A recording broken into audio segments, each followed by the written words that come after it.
जय हिंद जय भारत में आप सबों का स्वागत है। मैं राम नरेश आप लोगों से निवेदन करता हूं कि 22/1/2024 को पूरे विश्व जो है सत्य सनातन के लिए एकजुट हो रहे हैं। हम सभी सनातन के लोग जो भी हैं 22/1/2024 को 11 बजे से लेकर के 1 बजे तक जो हम लोगों का पूजा पाठ होगा अयोध्या में, उसका हम लोग कहीं न कहीं लाइव देखते रहे। साथ साथ आपके नियर एंड डियर अगर जो भी होगा, जगह स्थान होगा, मंदिर होगा, मठ होगा या फिर सार्वजनिक स्थल होगा, वहाँ पे हम लोग लाइव भी देख सकते हैं। साथ ही साथ वहाँ पे भजन कीर्तन का भी प्रोग्राम करें ताकि सत्य सनातन का जो है झंडा, जो सूर्य के साथ आया था सत्य सनातन धर्म, और चंद्रमा के साथ, पृथ्वी के साथ साथ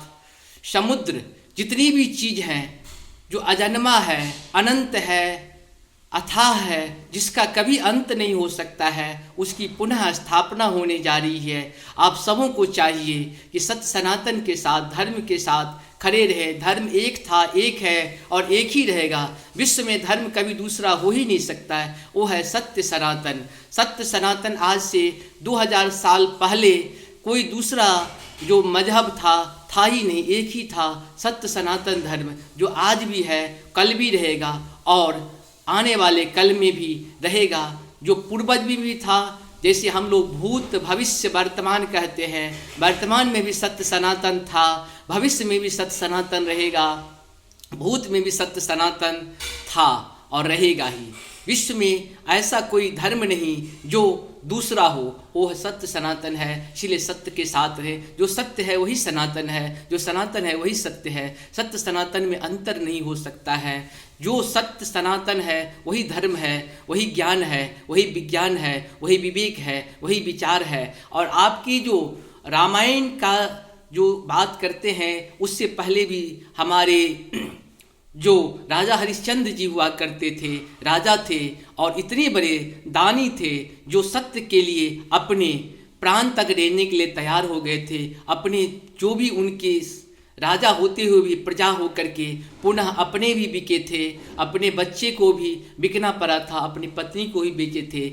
इसीलिए उनका क्यों बेचे थे? क्योंकि जब भी हम लोग कोई पुण्य का कार्य करते हैं तो उसमें दक्षिणा का बहुत ही महत्व होता है, और वो दक्षिणा दिए थे क्योंकि राजा बोले कि जब आपने सब कुछ हमें दान कर दिया था, उस समय हमारे विश्वामित्र जी उनसे परीक्षा लिए थे और परीक्षा में पुनः पास हो गए थे, जिसमें भगवान विष्णु स्वयं प्रकट होकर के उन्हें वरदान दिए थे उस सूर्य कुल को, ताकि कहे थे कि मैं उस कुल में जरूर एक बार जन्म लूँगा मनुष्य के रूप में। मनुष्य की जो भी कर्तव्य है या जो भी उनका काम है उनको बताने के लिए मनुष्य जन्म में, देवता होते हुए भी मनुष्य के रूप में राम भगवान जन्म लिए थे। राजा हरिश्चंद्र के 40 पुस्त के बाद राम का जन्म हुआ था, और वही राम जो 500 सालों से कहीं न कहीं भटक रहे थे, उनका विशाल मंदिर, विश्व में सबसे बड़ा मंदिर बना है, और उस विशाल मंदिर में उन्हें प्राण प्रतिष्ठा पुनः किया जाएगा। और ये 22/1 हम लोग बहुत ही भाग्यशाली हैं। हो सकता है कि हम लोग पहले भी बहुत बार अपना योगदान दिए होंगे, क्योंकि 500 सालों में अगर देखा जाए तो आदमी की आयु 40 से 50 साल, 30 साल, 10 साल, क्योंकि आने और जाने का यहाँ पे कोई निश्चित समय नहीं होता है। ये तो निश्चित समय प्रभु ही निर्धारित करते हैं। हम लोग भी बहुत बार आए होंगे जिसमें भगवान के कार्य में लगे होंगे, तभी आज हम लोग इस पुण्य का भागी बनने जा रहे हैं। आज मैं पटना के हनुमान मंदिर में जा रहा हूँ। वहाँ से हमारे नगर के जो भी कलश है, शुभ कलश लेकर के वहाँ से हम आएंगे आप लोगों की सेवा में, जिसमें आपके एक फ़ोटो रहेगा, निमंत्रण पत्र रहेगा, और राम जी के फ़ोटो के साथ साथ निमंत्रण पत्र, और हम लोगों को उस दिन क्या क्या काम करना है उसकी सारी विधाएं रहेगी, और अक्षत रहेगा जो कि हम लोगों को घर घर सत्य सनातन के घर में पहुंचाना है, उसकी आज से शुभारंभ हो जाएगी। वैसे नियम है कि 1 से लेकर के 15 तक हम लोगों को 1 जनवरी से लेके 15 जनवरी तक सभी घर में, विश्व में जितने भी सत्य सनातन के घर हैं, सब घर में पहुंचा देना है और उसकी तैयारी शुरू कर देनी है। और 22 तारीख को हम सबों को कहीं न कहीं किसी न किसी रूप में राम की सेवा में लगना है।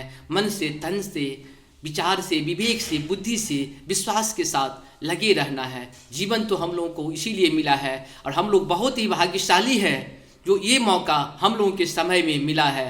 नहीं तो हमारे पूर्वज या हम हो सकते हैं, हम तो एक आत्मा है और मनुष्य का शरीर आज हम लोगों को मिला हुआ है जो इसका साक्षी बन रहे हैं। हम लोग बहुत ही भाग्यशाली हैं। इस भाग्य का कहीं न कहीं हम लोग का उदय हुआ है। हम सबों को चाहिए कि इस पर्व को महापर्व की तरह मनाया जाए। इस सत्य को, सनातन धर्म की जय हो, सत्य सनातन धर्म की जय हो, सत्य सनातन धर्म की जय हो, जय हो, जय हो, जय हो। इसके साथ ही हम अपनी बात को विराम देते हैं। मेरे चैनल को सब्सक्राइब करें। जय हिंद, जय भारत। आप सबों का स्वागत है, स्वागत था, है और रहेगा, हमेशा रहेगा। और हमारे सत्य सनातन के लिए संपूर्ण रामायण का भी बालकांड कंप्लीट हो चुका है। इसके साथ साथ सुंदरकांड भी इस पे उपलब्ध है। संपूर्ण गीता का संस्कृत और हिंदी में भी है, उपलब्ध है। साथ साथ आरती संग्रह भी है। इसके साथ साथ आपको राम दुर्गा सप्तशती का पाठ भी संपूर्ण है। इस सब का कहीं न कहीं हम लोग जब भी समय मिले सत्य सनातन के साथ रहे, धर्म के साथ रहे, विचार के साथ, विवेक के साथ रहे, सत्संग के साथ रहे। सत्संग क्या है? सत्संग वही है जहाँ पे भगवान की चर्चा हो, भगवान के नाम की चर्चा हो। और इसमें हनुमान मंदिर जो बहुत ही प्रसिद्ध मंदिर है पटना में स्टेशन पे, वहीं पे हम लोग कलश को रिसीव करने के लिए जा रहे हैं और उसके बाद हम लोग नगर के प्रत्येक व्यक्ति तक पहुंचाएंगे। ये सब हम लोगों का कहीं न कहीं कर्तव्य है और कर्तव्य के साथ साथ धर्म भी है। और इस धर्म और कर्म के कार्य में हम लोग सदा सजग थे, सजग है और सजग रहेंगे। आप सबों को बहुत बहुत धन्यवाद है। जय हो, जय हो, जय हो। नमस्कार। आप अगर हमारी वाणी में कहीं अगर आपको मन में कोई कष्ट हुआ होगा उसके लिए मैं क्षमा मांगता हूँ। जय श्री राम, जय श्री राम, जय श्री राम। हर हर महादेव। पवन सुत हनुमान की जय हो। श्री रामचंद्र भगवान की जय हो। उमापति महादेव की जय हो। हर हर महादेव।